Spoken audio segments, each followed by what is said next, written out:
Hey guys, what's up? It's Eric with Advanced Level Automotive. Welcome back to the channel.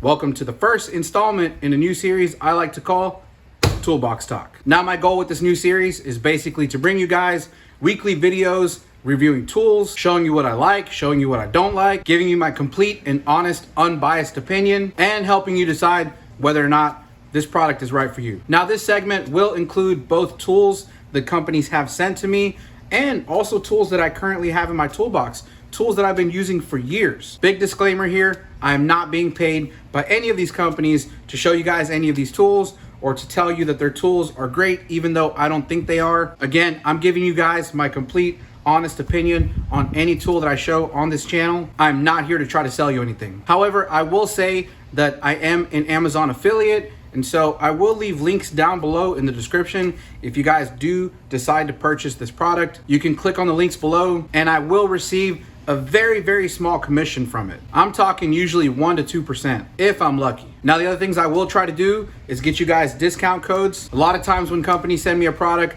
they like to give me discount codes to share with you guys. So if the tool is a little bit out of your price range, maybe the discount code might help you make the decision as to whether or not to buy it. The other thing I would like to do with this series is to use it as a way to do giveaways. Now these giveaways in no way benefit me. I don't make money off of them. I don't even gain subscribers from them. You're not even required to be a subscriber to enter in our contest. The only thing I get out of doing giveaways is being able to give back to you guys and hopefully helping somebody who's trying to break into this industry that doesn't have a lot of money to buy a tool like this. I'm hoping this is a way that I can help out. Anyways, with that being said, I hope you guys enjoy the new series. Today, we're gonna be looking at the Ancel Fx2000 OBD2 scan tool. Now, the company did send this to me to check it out. I'm not here to waste any time, so let's get started. All right, guys, so over here on the toolbox, we have the Ancel Fx2000.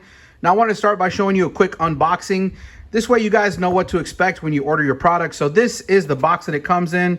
It's a very basic bare bones box. So if you take a look on the back here, you can see a lot of its features. So basically the difference between this thing being a regular OBD2 global scan tool that only reads engine control modules, this thing also gives you the ability to read transmission control modules, ABS control modules, and airbag control modules. So let's go ahead and open up the box. We'll start by flipping the tab open and opening up the lid here. Now this is what comes in the box. Of course, we have the unit itself, and then over here we have a couple of accessories. Of course, we have the main OBD2 cable that is going to connect to your OBD2 port. It's got this little cap on there so you can see our connector. And then we have what looks to be a USB charging cable. And so that's pretty much all that comes in this box. Let me pull the unit out. So here we have the unit. Now looking at it, I mean, it's pretty nice. It's got a pretty robust quality to it. It's not heavy at all. It's actually pretty light. It does have a nice grip feel to it. You guys can see that it has these two indentations down here where you can grab it with your hands. And so I will say the ergonomics of this, they feel pretty good. Now, I don't believe that I can power this unit on without being connected to the vehicle. Now, if you look in the box, you can see that we do have a quick start guide.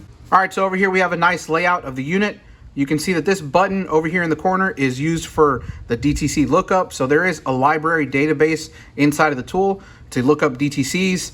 Then if you look down here, you can see that this is a memory card slot down here, which I believe this unit does come with a 16 gig memory card.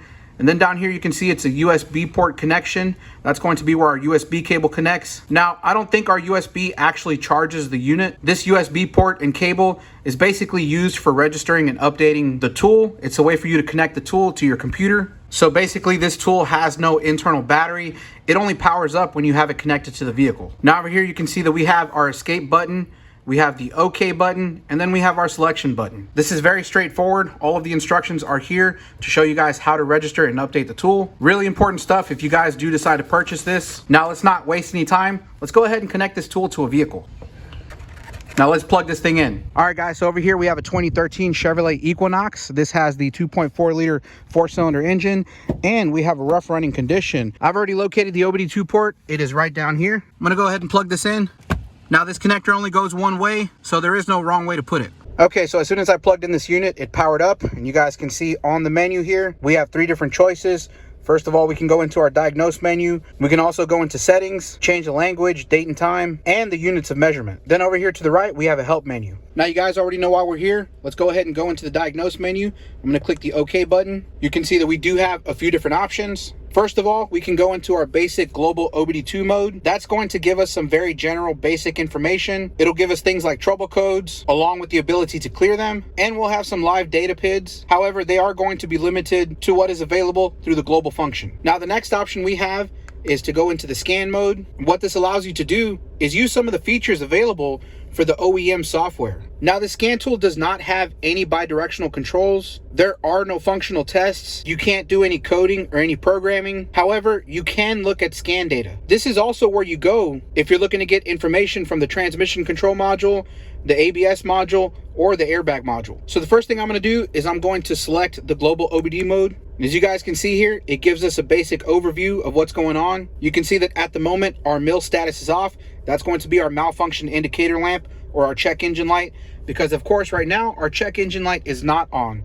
However, if you look here, you can see that some of our readiness monitors are not complete. What that tells me is the last person who connected a scan tool to this vehicle cleared the codes. In fact, I know they did, because this customer actually went to the local AutoZone and had them scan their vehicle. And as you guys can see, this is the code that showed up. We had a P0010 intake camshaft position actuator circuit open, bank 1.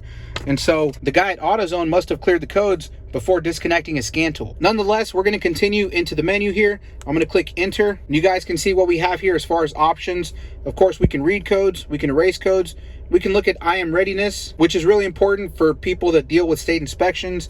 We also have the data stream where we can look up live data, and we have a freeze frame. So the first thing I'm going to do is I'm going to go ahead and read codes. Here we have the ECU1 and the ECU2.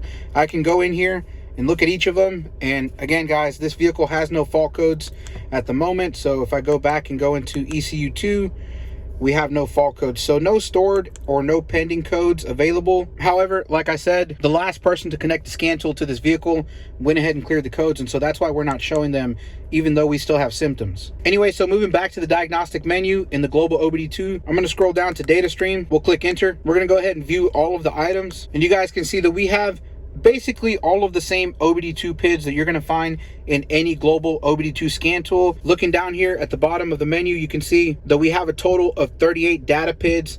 Now, this does include things like the fuel trim, the coolant temperature, calculated load value, fuel system status. You can see that we have our long-term fuel trim here. We have fuel rail pressure, intake manifold pressure, engine RPM, vehicle speed, basically the same stuff that you're going to find in any cheap low-end scan tool. Now, the difference comes when we go back to the main menu and we select scan. Now, when we click on scan, it takes us to this menu where we have to select our OEM manufacturer. This is a Chevrolet or a GM, so we're going to go ahead and select GM. This is a 2013, so I'm going to scroll down. I guess this would be considered a light duty truck, Chevrolet truck. Let's try to find Equinox. Okay, so it's not in the menu.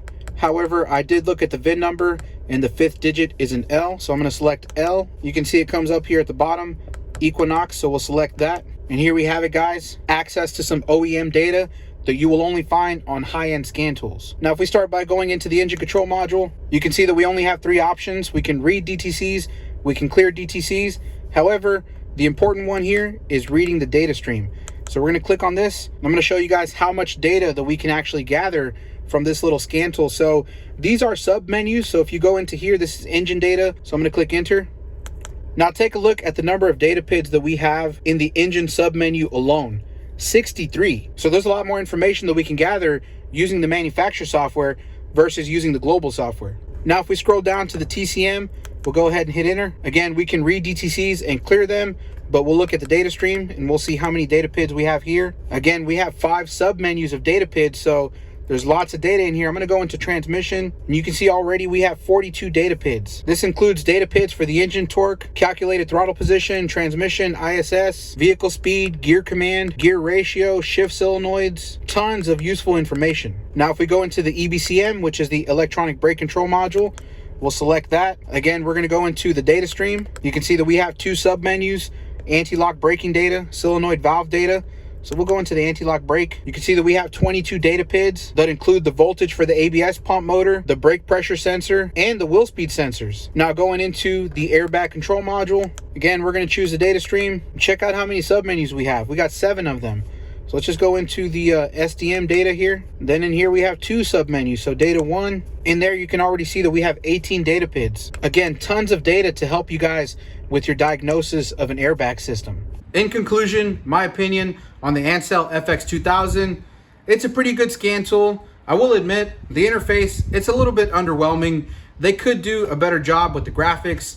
There are other companies that make scan tools in the same price range that have much better graphics, and so if that's not a big deal for you, then I wouldn't worry about it. As far as the build quality, I like it. It's pretty robust. I don't think that dropping this thing would break it. You'd probably have to throw this thing across the room in order to damage it. So in that aspect, I do like it. It's also very ergonomic. Like I said, I like that it has these grips. So overall, I think it's a decent tool. Now, as far as the functionality of it, you're pretty much getting what you pay for. Again, you can look at tons of data PIDs for the engine control module, for the transmission control module, for the ABS control module, and the airbag control module. However, there are no bidirectional controls, nor does it have any real functionality tests or reset capabilities. You guys might be familiar with the phrase, you can look, but you can't touch. If you want to touch, you're gonna have to pay more money. That's pretty much this tool in a nutshell. I hope you guys like this review, and I hope that I've been able to help you decide whether or not this tool is right for you. Now, if you are interested in buying this tool, I will leave a link in the description, and I'm also going to leave you guys a discount code. The guys over at Ancel were kind enough to give me one so I can share with my viewers. So a big thank you to the guys over at Ancel. Now for the moment you guys have been waiting for, time for the giveaway. Basically, if you guys want a chance at winning this scan tool, all you got to do is comment down below #Ancel. You will automatically be entered for a chance to win this scan tool. I will be going live in the next few days to announce the winner of the giveaway. Check the description down below for the date and time. Also, make sure that you read the contest rules and details in the description below, because I will only be shipping to US residents in the lower 48 states. Anyways, guys, I hope you enjoyed the video. Thank you for watching. Don't forget to subscribe, hit that notification bell, and I'll see you guys in the next one. Thanks.